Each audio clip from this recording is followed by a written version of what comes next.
کہتے ہیں کہ ایک بادشاہ کی شادی کو کافی عرصہ ہو گیا مگر گھر میں ولی عہد کی کمی رہی۔ بادشاہ نے اپنی سلطنت کے کونے کونے سے اپنے اور اپنی ملکہ کے علاج کے لیے حکیم بلوائے۔ مقدر میں لکھا تھا اور اللہ نے ملکہ کی گود ہری کر دی۔ بیٹا پیدا ہوا لیکن بیٹے کو دیکھ کر بادشاہ کو چوب لگ گئی کیونکہ اس کے بیٹے میں ایک پیدائشی معذوری تھی۔ بادشاہ کا بیٹا ایک کان کے ساتھ پیدا ہوا تھا۔ بادشاہ نے اپنی سلطنت کے تمام وزراء کو بلوایا اور کہا کہ اتنی بڑی سلطنت کی باغ دوڑ سنبھالنے والا یہ شہزادہ جب اپنے آپ کو اس طرح معذور دیکھے گا تو احساس محرومی کا شکار ہو جائے گا۔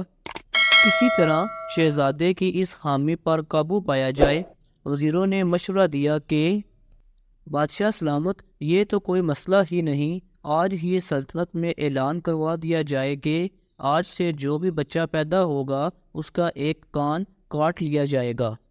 شہزادے کے ساتھ جب پیدا ہونے والی ساری نسل ایک کان والی ہوگی تو شہزادے میں احساس محرومی کبھی پیدا نہیں ہوگا۔ چنانچہ حکم نافذ کر دیا گیا اور جو بھی بچہ پیدا ہوتا اس کا ایک کان کاٹ لیا جاتا۔ اس طرح شہزادے کے ساتھ ایک کان والی نسل جوان ہوئی اور اس طرح پوری سلطنت میں ایک کان والی نسل پیدا ہو چکی تھی اور لوگ اس تکلیف میں رچ بس گئے تھے۔ ایک بار کسی دوسری سلطنت کا ایک جوان اس مملکت میں آ گیا۔ اس کے دونوں کان دیکھ کر لوگ بہت حیران ہوئے۔ بچے اس نوجوان کے پیچھے پڑ گئے اور اسے دو کانوں والا کہہ کر چھیڑتے تھے۔ اس نوجوان نے بھی تنگ آ کر اپنا ایک کان کٹوا لیا۔ کیا ایسا ممکن ہے کہ پوری کی پوری حرکت ہی عقلی طور پر معذور ہو جائے؟ جی ہاں، ایسا انسانی تاریخ میں ہزاروں بار ہو چکا ہے اور اللہ تعالیٰ نے ایسے لوگوں کی اصلاح کے لیے ہی اپنے نبی بھیجے تھے۔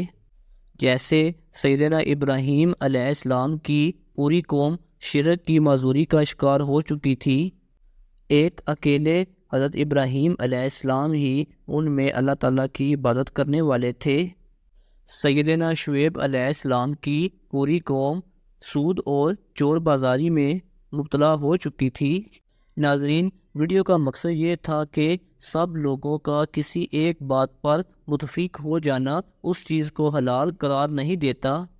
غلط ہمیشہ غلط ہی رہے گا چاہے ساری مخلوق اس کام کو کرنا شروع کر دے، اور صحیح ہمیشہ صحیح ہی رہے گا چاہے مخلوق میں اسے کرنے والا صرف ایک ہی آدمی کیوں نہ ہو۔